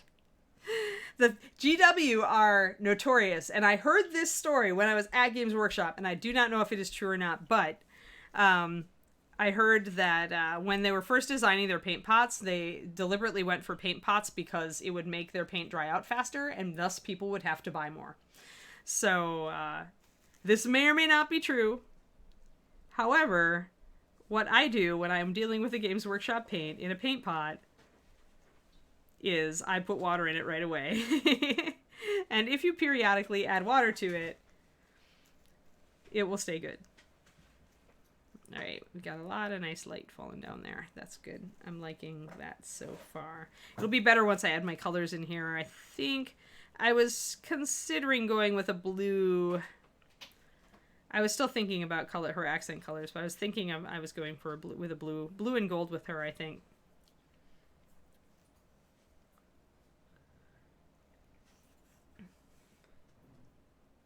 Or decant it into a dropper bottle. I've done that before, but part of me is too lazy for that these days. Also, the snow effects, you want that open lid top, but you can easily get around it by... Yeah. Yeah, Devil in Mud. Yep. Yeah.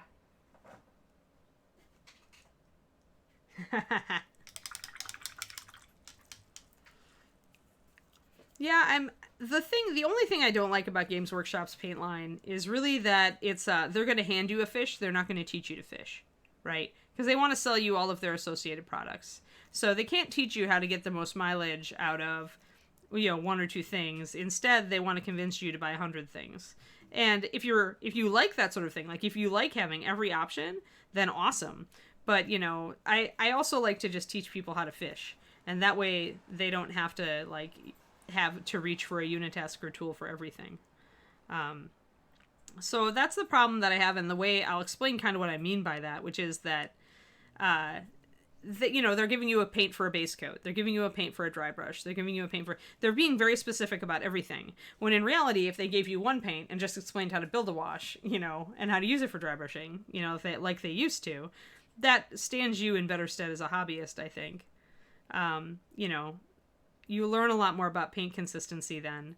Instead, what it does is build kind of dependency on their product. If you don't know how to build your own wash, then you're going to always want to reach for their washes. Now, their washes are superior. Don't get me wrong; they're very good. The tech is good, but you know, sometimes you want to build your own wash, and it's good. Everything is a tool in your toolbox, and so I tend to prefer when companies kind of teach you how to put extra tools in your toolbox and don't just want you to buy their ready-made tool. I know that it's business. I know that's probably not good business to teach you how to fish, but it's good business for me, so I'm going to do it. All right, so we're getting this all nice and blended in now. I'm doing a bit of a combination of wet blending and layering here. My paint is a little thicker for my highlight colors, so I'm having to resort to some wet blends to get some smoothness. Which is not a big deal. I'm layering down a lot more of my pink colors, and I'm not using so much of my orange colors here. Want to get that shadow under there. She has a little more light hitting there. Thank you, Chroma, for the follow. Oh, really? There was a Kickstarter for dropper tops designed to go over the Citadel pots? That's hilarious! Now even David's here and he's just laughing. Yes, it's good that you give Reaper lots of your hobby money. Thank you, everybody. Hey. Oh yeah, marketing generally overlooks promoting the hobby. Yes, absolutely. Oh yeah, there's definitely a sell over in form. Yes. Now, what I do appreciate is that they've gotten a little bit better about recognizing that their longtime fans are worth just as much as the new fan that walks through the door. When I worked for the company, it was very much if you were with a regular, you dropped your regular to go talk to the grandma who was going to throw $300 at buying her, you know, her grandchildren's stuff, right? Even though the grandma would never be back in the store again, you know, and your regular, if you're good to him, is going to buy at least, you know, 2 or 3 armies over the course of his existence. So I never understood that, because I understood that repeat customers, like the people who are really married to your game. I think I have a hair in my paint. Oh no. You know, if you treat them right, they're going to keep being in the hobby. And I mean, you always need another army when you're in Games Workshop. You know, none of us stays on one army forever. Unless we're really, really budget conscious and we have no choice. Like right now, I'm staying on one army forever. But also, I mean, it also helps that I'm not playing actively right now. I think I see a hair. I need to get that hair off of that navel.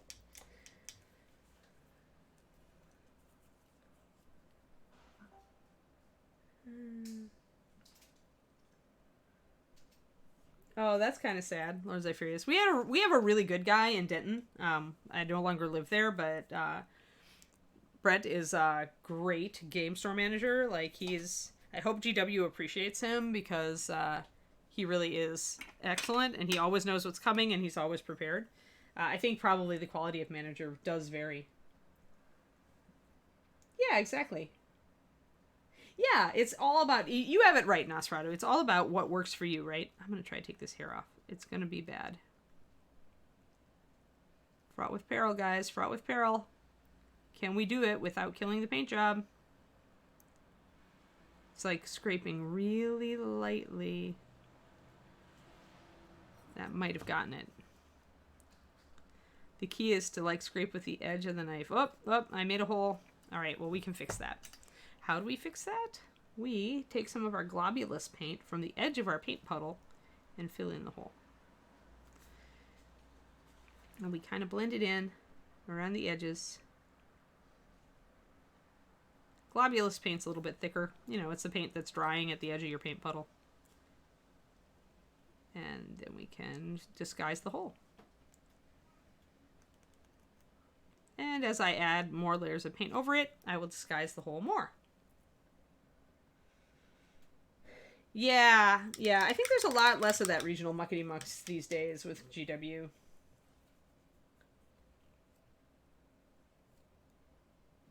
The rule of cool for buying. Yeah, that's kind of where I am with Games Workshop right now. If it's a really cool new model, I can always, like, you know, rationalize it because, you know, I may use it for a Golden Demon competition someday, or I may just paint it and put it up. My Patreon, I'll offer stuff up for sale on my Patreon here and there as I get it done. If I've got a model and I've finished with it and I like it, but I don't necessarily want to keep it because we have limited room here, I'll put it up for sale. So that sort of thing. I can always rationalize a cool model because I can always, you know, being a miniature painter, you know, for my primary source of income, I can always find a buyer. So yeah, GW really, there are some things that they're not treating the stores right. I'll agree with you there.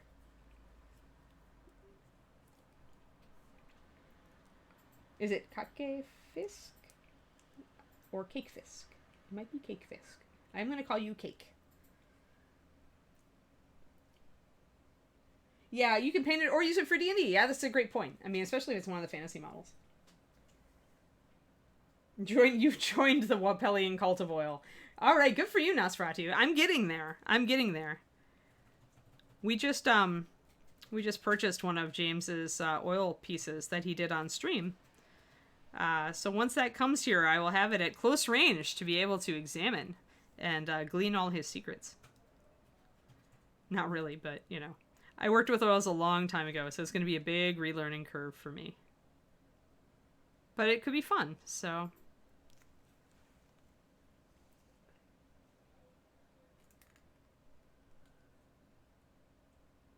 Oh, yeah. Yeah, well, we had to move a hell of a lot in the day, too, Cake. Yeah, they're trying to survive. They're trying to survive. Just like everybody else.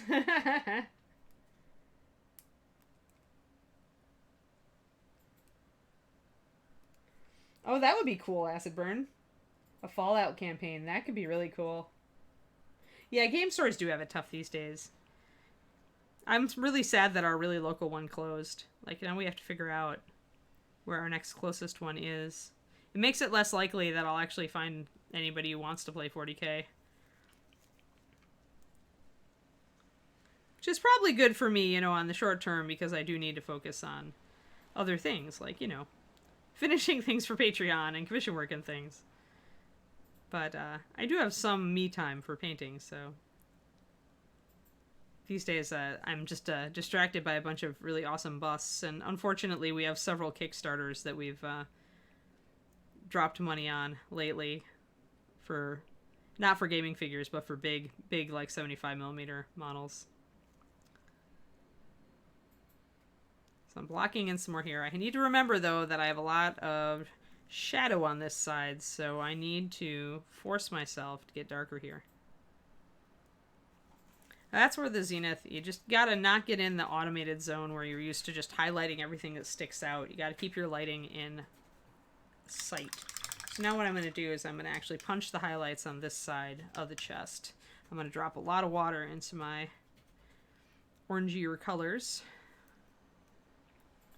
to make them a little more transparent so that I can layer with them. You're not adding loads to Bones 5 before December? Yeah. I changed up my things for Bones 5 a little bit. Like, I went back in and looked at stuff that I'd originally wanted, and I changed it up a little. But I didn't add anything. I always, even though I worked for Reaper, I still pledge to the Kickstarters because I want to support the company always. Since I worked for them for so long, and Reaper is a great company to work for. Like, no complaints about working for Reaper.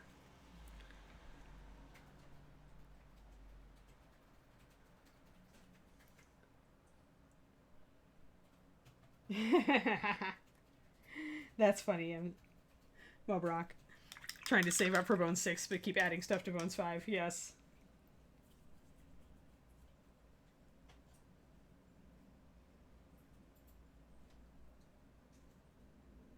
Yeah, actually, Cake, it varies, right? What I usually tell people is you have kind of a choice, right? If you want smooth blends, and not everybody does.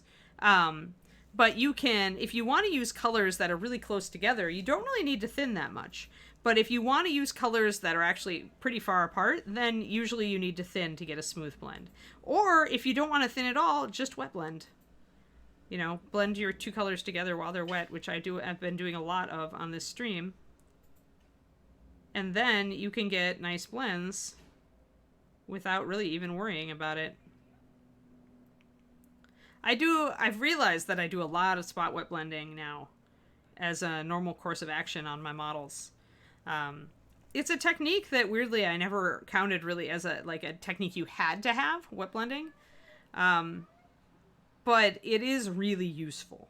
It's especially useful if you want to speed up your painting or if you have trouble layering smooth blends.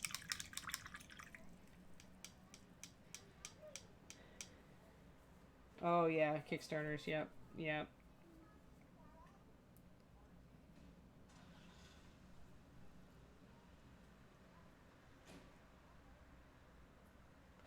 GW is very popular in the USA, no question about it. Actually, when I used to work for GWHQ, there was a big rivalry between the UK and American side, because the American side was growing a lot faster than the UK side, because, you know, you do get to a market saturation, especially when you've got a smaller country, and the USA is huge, right, if you look at the whole thing.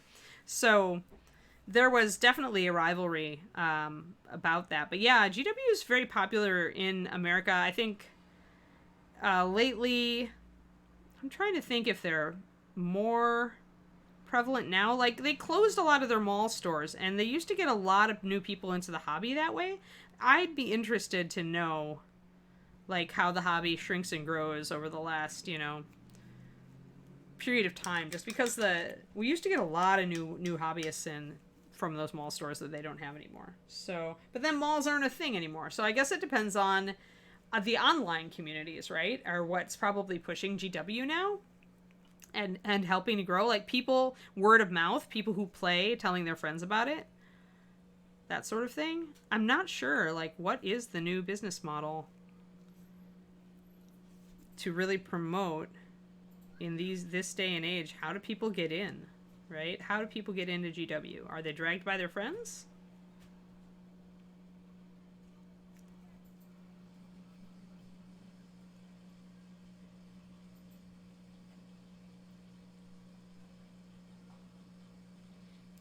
Yeah, blending, I mean, you can blend anything with anything as long as you do enough intermediate mixes, Cake. But yeah, I mean, some colors won't look as good blended together for sure. Yes, oils give you all sorts of other challenges, because at that point you've got a lot of transparency that you have to overcome by mixing in, like, white and things like that, and you are working with a very simplified palette most of the time.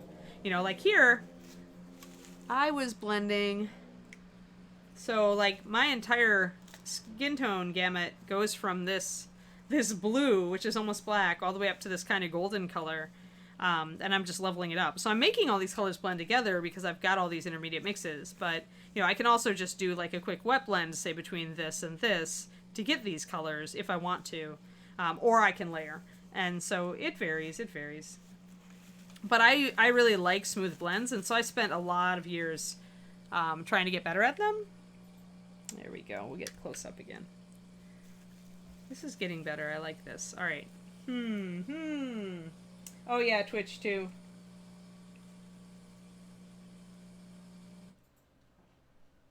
Oh, they're in Barnes and Noble now. Yeah, they went to the tiny one-person stores to cut costs. Yep.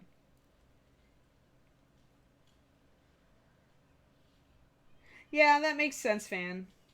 Or Fang. I like Fang better. I'll call you Fang. But yeah.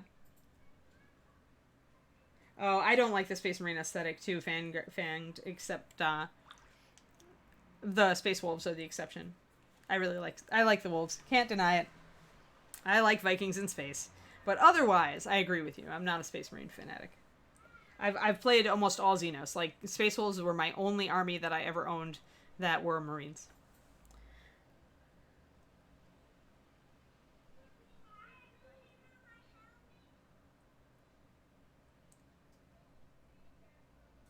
Fang is probably the best.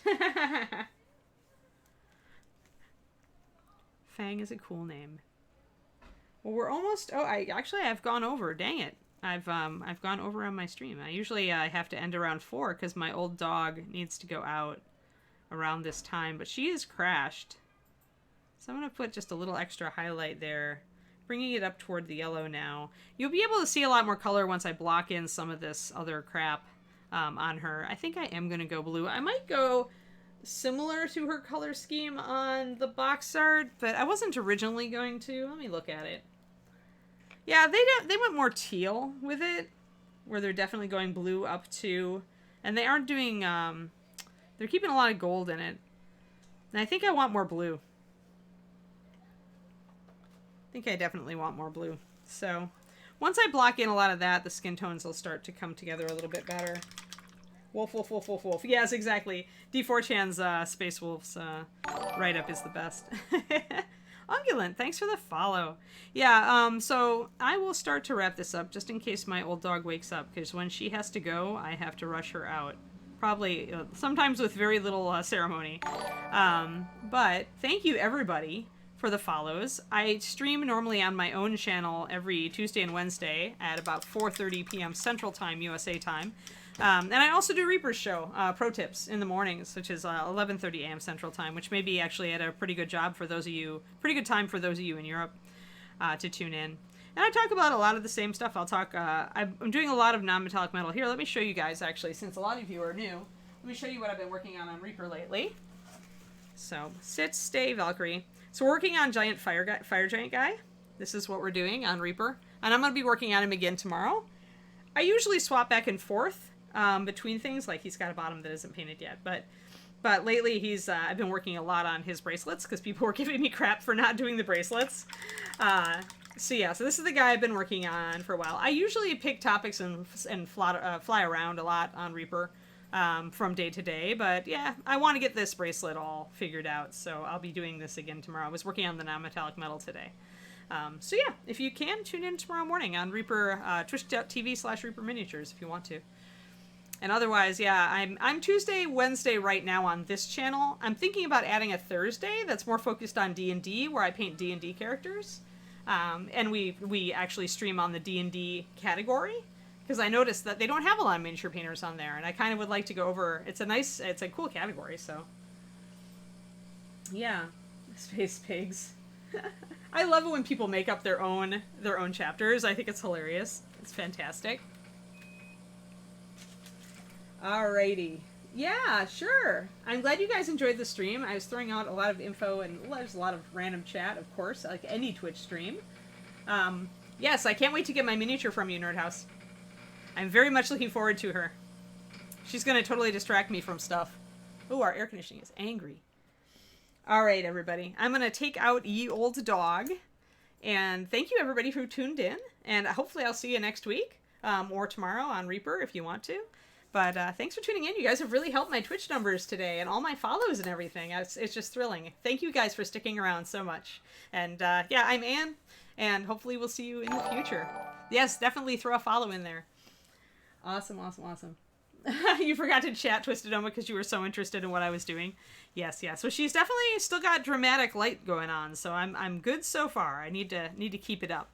As I work on her hair, do I need to decide on a hair color finally? Oh my gosh. No!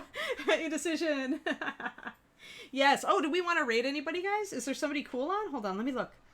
I'll take you guys over to somebody. Oh, you know, we could throw up... Do you guys like traditional art? Because I like... David Peterson is on, and he does Mouse Guard. And I always try to toss him a raid because he's trying really hard to get partner. And he's doing commissions. So he does all these awesome, just like mouse people, like medieval mice and Victorian otters, and he does all these awesome commission pieces on his thing. So I'm gonna throw you over there, say hi to David, hang around and help him with his numbers, and I'm gonna get you over there. And then, you know, he is an amazing 2D artist. I love his pencil work, so let's hope that that he's working on something cool. Here we go.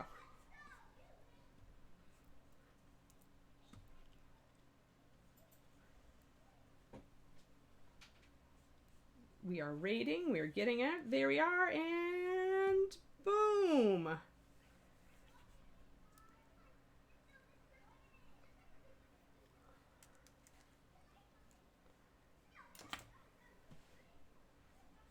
Oh, I am muted.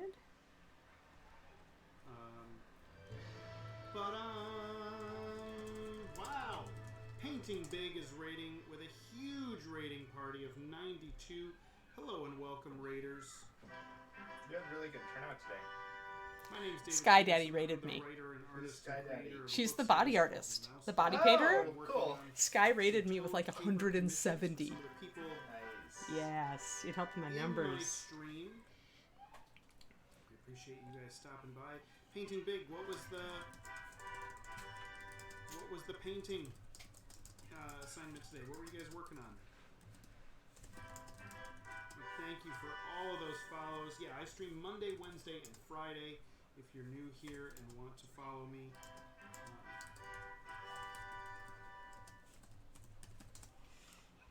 sometimes I'm working on mouse guard stuff. Sometimes I'm working on commissions. I'm going to be doing commissions for a while. I've got enough of those built up. I also did a big event here in my stream called Online Con, which is my attempt to recreate the part of conventions that I find is missing from a lot of the online events that I'm finding, which is something more like a real panel.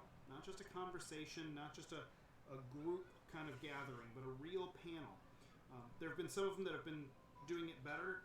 I don't know if they saw what I did or not, but PAX has been doing a good job of it, and so was Lightbox. But before I did mine, I didn't see examples of people doing those kind of things, so I really wanted to recreate the experience of being at a convention and going to a panel. So I had lots of guests, over 20 guests in 5 days. Some of those were interviews, but some of those were more in-depth discussions.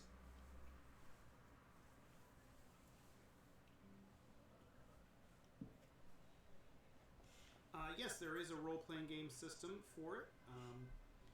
The box set is currently out of print right now. We had known that it was about to go out of print, and we're starting to get it back in print right when the pandemic hit, and that has thrown all of the timelines for publishing off. So I know that there's still a concerted effort to get those files. I really like the decorative border on the owl that he's doing. Those things have messed things up.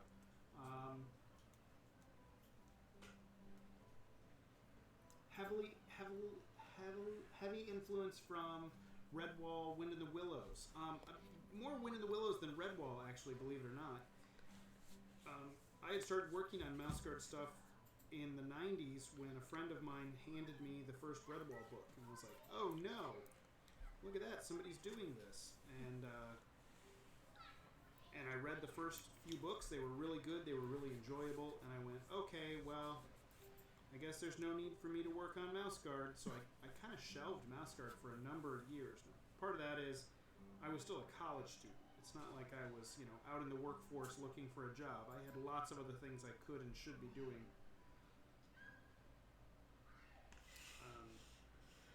So when I say I put mouse guard on the shelf, it wasn't like a super, super sad day or moment. It was a moment in a college kid's life. But it took a while for me to kind of realize after I was done with school, oh no, I think there's room in the world for both of us. So I used Redwall as kind of a counter influence. I went, how and in what ways can I purposely make mouse guard different than Redwall?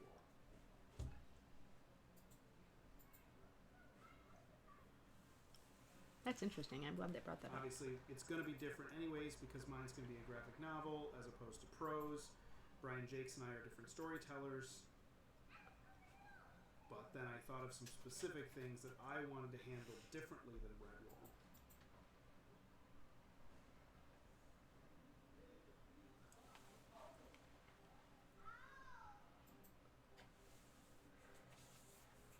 Oh, thanks, TJ Barkley, for the virtual chocolate.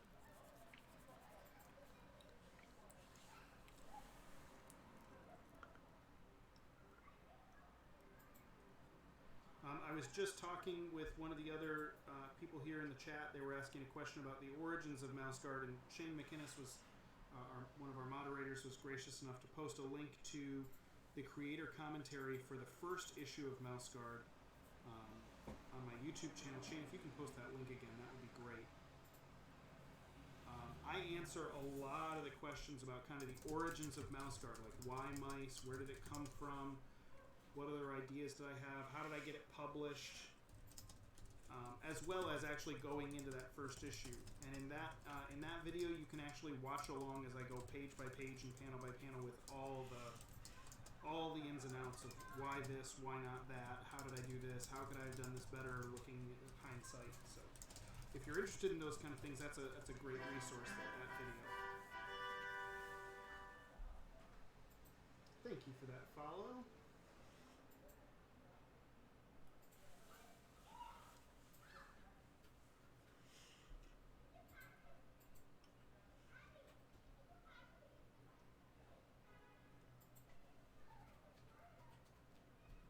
Also, anybody who's new, who's interested, you can subscribe to the channel using Twitch Prime without spending any of your own real money, basically taking money out of Jeff Bezos' pocket and putting it directly into mine.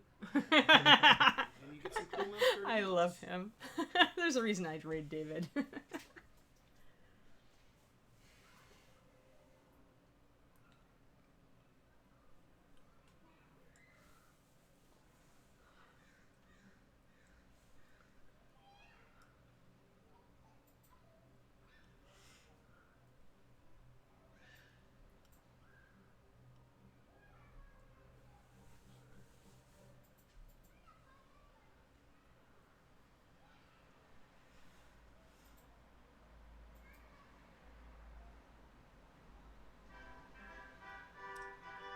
And when you subscribe, we actually also play some really great triumphant music for you.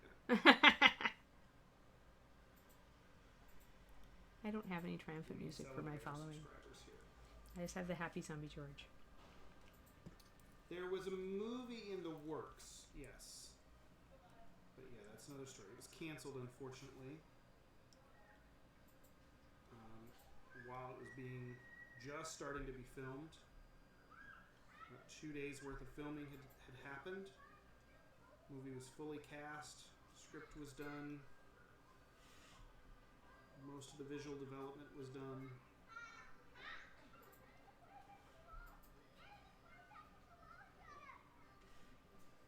We were about 2 weeks away from having the full cast showing up to start filming the big scenes with everyone.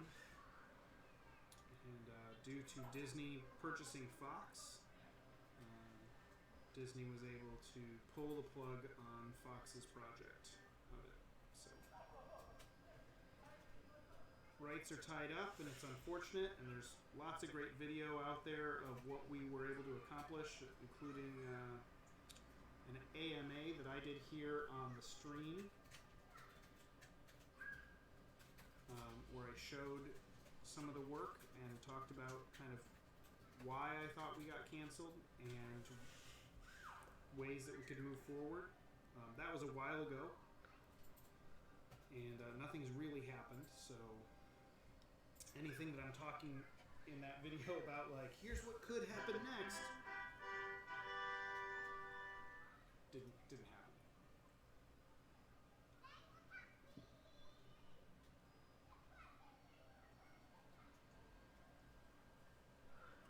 There's also during Online Con, I had several of the visual effects artists who worked on the film here on the stream to show off some of their development work and talk about what it was like working on the film and what kind of things that they were responsible for, what the workflow was like. So a lot of people got to see concept art that was never before seen.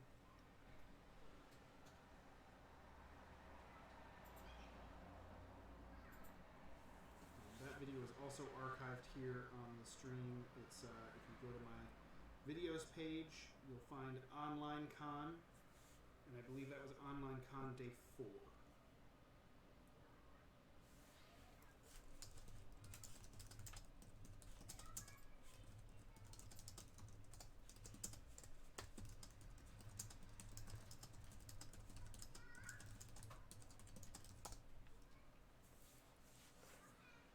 Well, Secret of Nim isn't there, so that's not. Secret of Nim isn't Disney, so they weren't protecting Secret of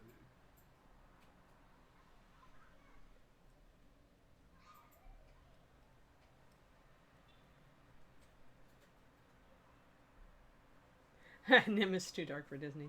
Secret of Nim was actually one of the first big non-Disney animated things that was direct competition to Disney. It was Don Bluth who very angrily left Disney.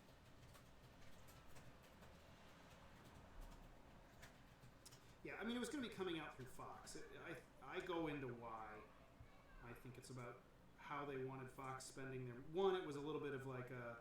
You know, anytime you do a corporate takeover, you need to dominate and establish who's boss. So you go in and you cancel any contract that you can still cancel because whatever standard boilerplate the other company used isn't probably up to the standards of what you want in the standard boilerplate for any contract.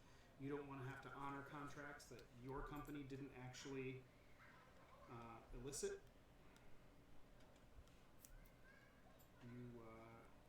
You also want to kind of establish we're the ones who make the rules. You don't make the rules anymore. We're the bosses.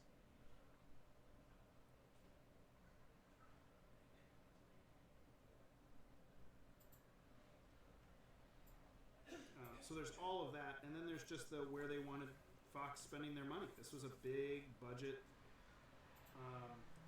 expensive film. And Disney wanted Fox to be making the kind of movies that Disney can't make. Disney can't make R-rated films. Fox can. And then they come in and see that Fox is spending tons of money on a tentpole franchise with talking animals. And I think Disney goes, what the hell? We can do talking animals. We bought you to make more Predator, to make more Deadpool, to make more Aliens, to make more... fill in the blank.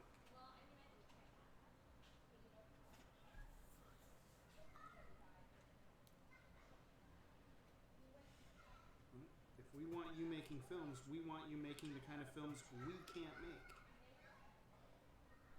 And then if we're going to make talking animal films, we're going to make them, like we already are, based on all the things we already own and already control, like all the remakes of the animated films. So Dalmatians and Disney's Robin Hood and Rescuers and Lady and the Tramp and etc. So that's my thinking on what happened. That owl is looking really good.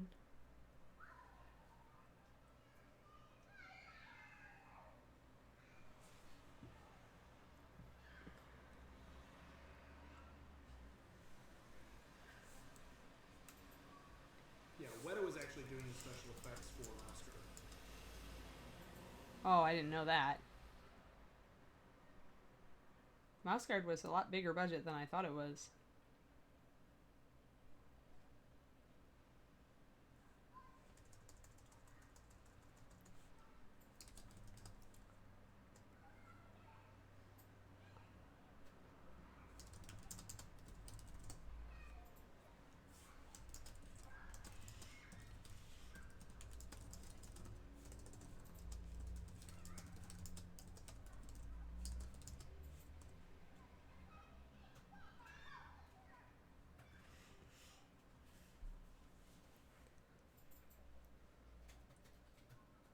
Yep, we had a fantastic cast. Idris Elba, Andy Serkis, Sonoya Mizuno.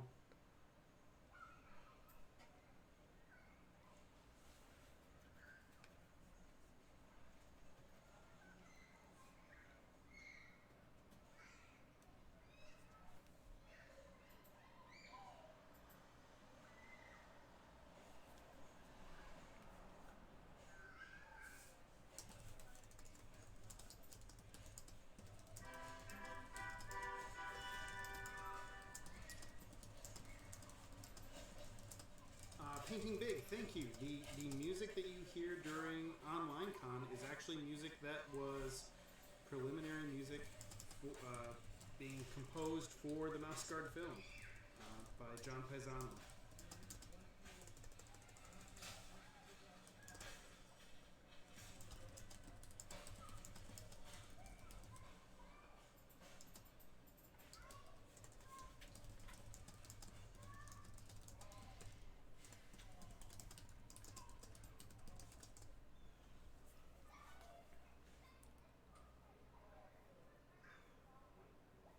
I mean, so technically they had already paid for it. Disney had already paid for, Fox had already paid for it. Like, I got paid through that. The downside is I would have gotten paid multiple times over had the movie actually come out. Yes, that is. But that all would have been based on profits of things that happened. But in terms of the payout, like having to pay for it, no, Disney, I mean, technically Disney still owns, Disney still owns the rights. I don't even know why I say technically. It's not technically. They just do.